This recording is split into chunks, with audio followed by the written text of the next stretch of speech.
name is Shreya Patel. My student ID is 300034657.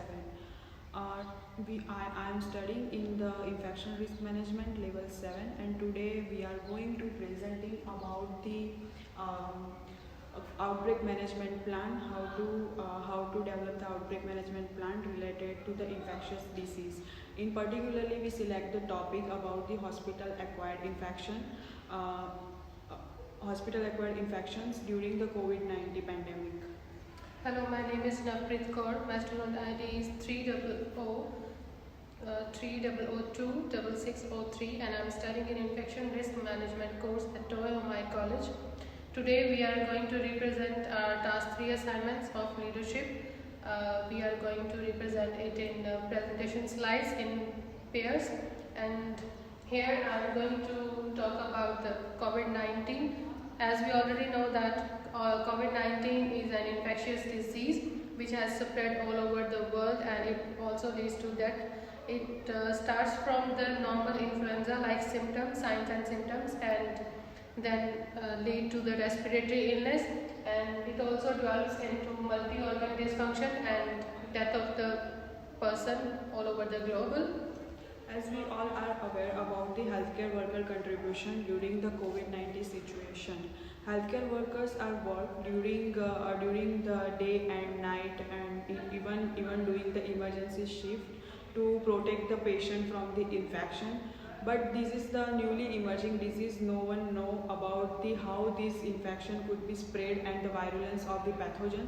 So this infectious disease spread across the world globally, and it create the pandemic.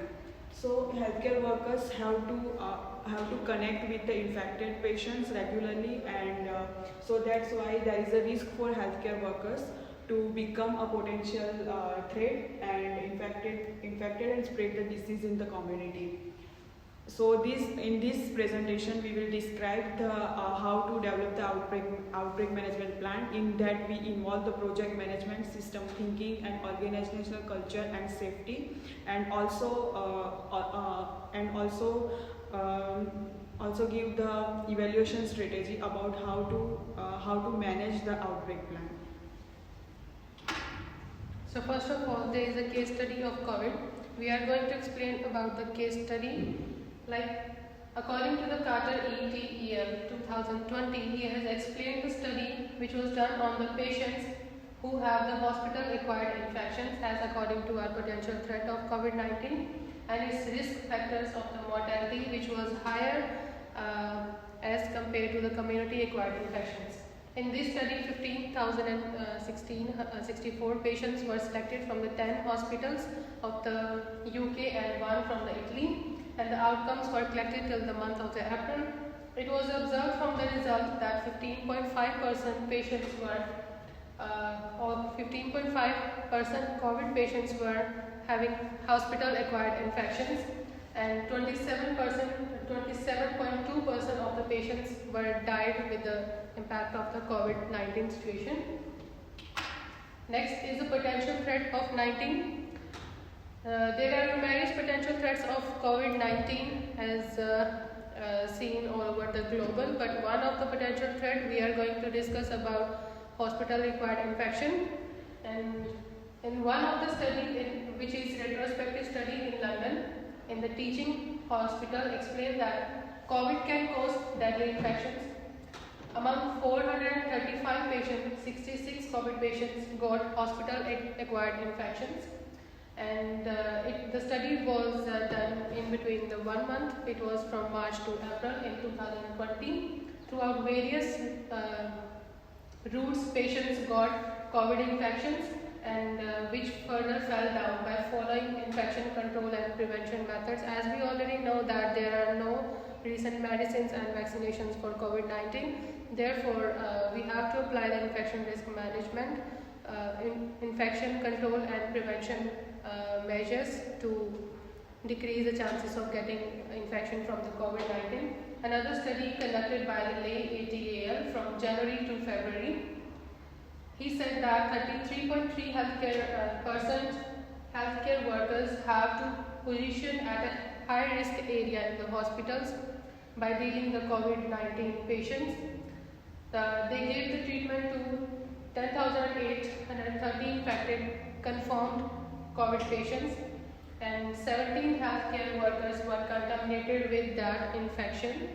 This infection rate shows that if adequate proper use of PPE would be there, it can protect the healthcare workers from the COVID-19 situation. It was all due to the inadequate use of the PPE and inavailability of the PPE and working in a healthcare facilities, lack of awareness regarding the personal protective equipments to the healthcare workers, and which creates a risk of infection for the healthcare workers. And I am also going to continue with the potential threat study for the hospital-acquired infection. There is the one study done by the Zhou et al. In 2020. There is a comparison between the COVID-19 infected healthcare workers and SARS and MERS-CoV healthcare worker infected patients. Among 44,672 patients, there is a 3.8% patients healthcare workers are infected with the hospital-acquired infection from the COVID-19, and 5 healthcare workers are died. As a result of the newly emerging infectious disease, there is still no specific vaccines or medicines are available. So hospital-acquired infections are becoming one of the potential threat for the spreading of the COVID-19. It is because of the lack of enough knowledge about the virus, because that is the new pathogen to create the COVID-19 infection, and so it is the lack of knowledge and scarce of medical resources due to the global rising of the COVID-19 cases. The demand of the resources and infection and PPE are increasing in worldwide, and it is caused the scarce of the medical resources and improper protective measures and hospital management. Many hospital management do not know how to manage the hospital in the pandemic situation, and suspected patients did not take protection measures when entered into the hospital, because they do not aware how to prevent from the infection and how to prevent from the contamination. Medical staff are required to work in a high stress environment, because there is a high burden of the disease. So medical staff have to do duty in emergency situation in day and night also. And unavailability of single isolation ward and negative pressures because of the COVID-19 cases increases. There is no place for the other patients to treatment for the COVID-19 infection, and healthcare workers have to work when they were sick because of the emergency situations, and healthcare workers do not follow the physical distancing and gathering after completing the duty hours. There is many cases there healthcare workers do not believe that the infection is spreading by touching or by healthcare workers, and many immunocompromised patients are admitted in the hospitals. So they do not combat with this infection, and they have to able to spread the infection. And then lack of attention when collecting a sample and specimens, and poor hygiene practice such as hand hygiene and improper disinfectant medical device they use, and there is no cleaning because of the busy schedule of the healthcare workers and patients, and late diagnosis of COVID-19. As we already know that if anywhere in all over the globe pandemic or outbreak happen, then there is a specific team for managing the outbreak. Management team for managing the outbreak. There is a person specified as a leader to manage that outbreak, and here we are going to represent the outbreak management for COVID-19, which includes the following steps, like understanding the COVID-19, preparedness and preparation for the COVID-19, exposure prevention from COVID-19, identifying the COVID-19 and applying the infection control and prevention methods, monitoring the outbreak management, and finally outbreak management over and declaring the finishing the outbreak management. And then outbreak response. So outbreak response is always a complex point because it contains many elements which should be properly coordinated. So for the outbreak, a good outbreak response, we have to coordinating response, then communication risk and health information and health intervention. In the coordinating respondents, we have to coordinating with all of the staff and all of the workers, and health information we have to gather the information that how this disease going to be spread and how it could be prevented. Then communication is always effective measure to control the infectious disease. Because of the communication, we can understand the many of the people and person to prevent how to prevent the disease globally, and health interventions are also required to stop the infectious disease. And now project management. Project management is about the one of the ability to apply the skills to achieve the one of the goal which we are decided to reduce the infection. In this management, we have taken the 5 steps total. One of the step is initiate. In the initiate step, we have to confirm the outbreak, we have to confirm the case numbers and the testing of the cases, and we have to declare the outbreak, it is pandemic or epidemic. Then we have to going to the next step, it is the plan, establish an outbreak team and planning for the isolation for positive cases, and confirm all the case close contacts, prepare outbreak plan and executing.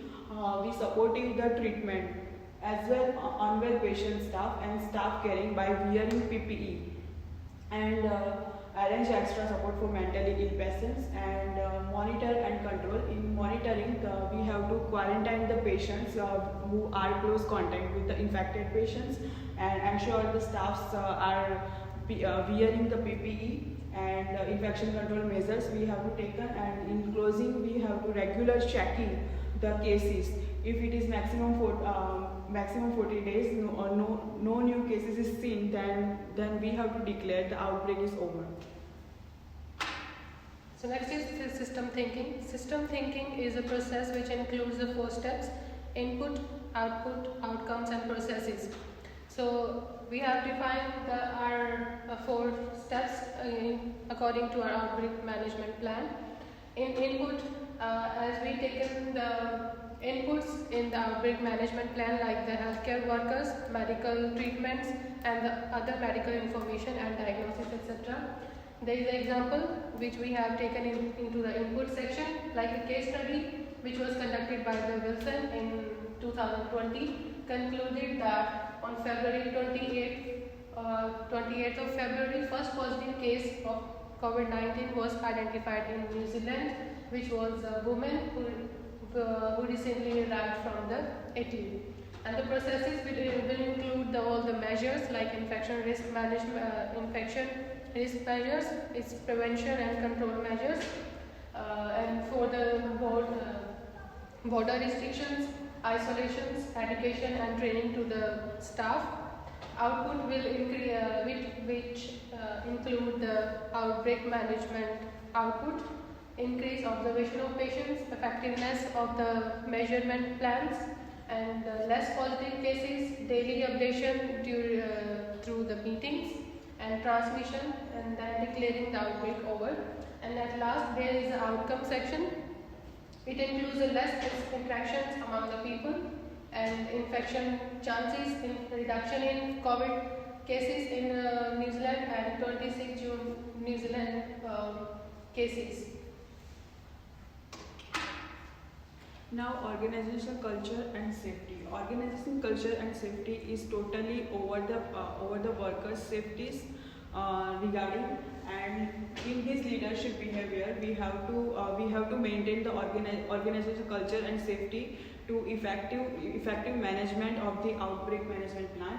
So in that situation, we have to take the steps like we have to taken the collaboration, communication and outlines manager responsibility, and there are also challenges for the leadership. Collaboration, in the collaboration we have to working with all of the staff and workers, and communication and safety, in that we have to inform all of the patients and staff regarding the COVID-19 cases and the prevention measures, and we have to ensure the communication is done by the two-way. So we have to also understand about their situation, and we can take on the step for outing from that difficulties, and outlines manager responsibilities, in that we have to regular visiting the hospital to take the information about how the disease is spread, how the COVID-19 cases is spread daily basis. And challenges in the for the leadership, it is the regular communication is one of the key solve to problem in the emergency preparedness situation, and we provide the care to the staff to improve the community strength, and having courage, and we have also courage to apply the new way to working in the pandemic situation. There is another some key areas for the culture of the safety, like we have to behave with the staff with respect and trust, and we have reliability for our plan, and good listening skills also, and we have ability to straight talk and thinking. So next, we are going to explain about the national and international guidelines as well as the standards.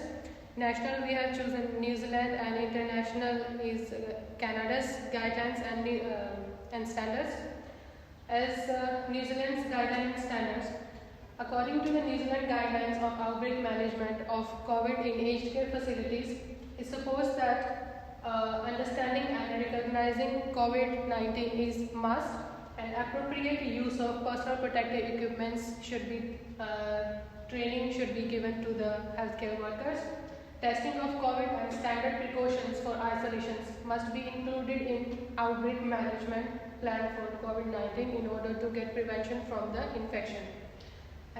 Moving towards the standard, according to the New Zealand standards 8142 of Health and Disability Services, it defines that infection prevention and control standards are important part for the improvement of quality care in every kind of healthcare facility, either it's aged care or residential care. There must be a proper infection control team for the management of outbreak in order to manage the crisis or an outbreak. Moving towards the Canadian guidelines and standards, according to the Canadian guidelines, defines that accurate communication plays a significant role in an outbreak management. Either it's beyond the facility or within the facility. And one person from the outbreak management team should be recommended to communication regarding daily updates or daily meetings regarding the outbreak. And standards, as stated by the Infection Prevention and Control Standard number 34 of Canada, defines that healthcare settings must have their own policies and procedures regarding the outbreak detection, its identification, and its responses and control. Continuous surveillance must be there regarding the outbreak management plan, and timely reporting to the clinical staff regarding the outbreak and its potential threats to the IUPC programs. Now we have prepared the evaluation strategy for managing the outbreak plan. For the outbreak management of the outbreak plan, we have different evaluation strategy. One of the PDSA cycle, and another one is the audit tool. And in the PDSA cycle, we have to plan, do, study, act step to managing our outbreak plan. In the plan step, we have to set the goals, and predicting what will happen. And in two steps, we have to carry out the plan, documentation, and gathering the information about all of the how to manage how this disease is managing in this way, and study and in act step we have to adopting the new action to manage this situation. And in study we have to analyze the data and collect the data, comparing the data and examining the how the plan is working. In the plan, in our situation, in the plan, the outbreak management plan must be set according to the goal. And for the reason to develop this plan, it is the lack of enough knowledge about the virus. So we have to develop this plan to counteract this reason.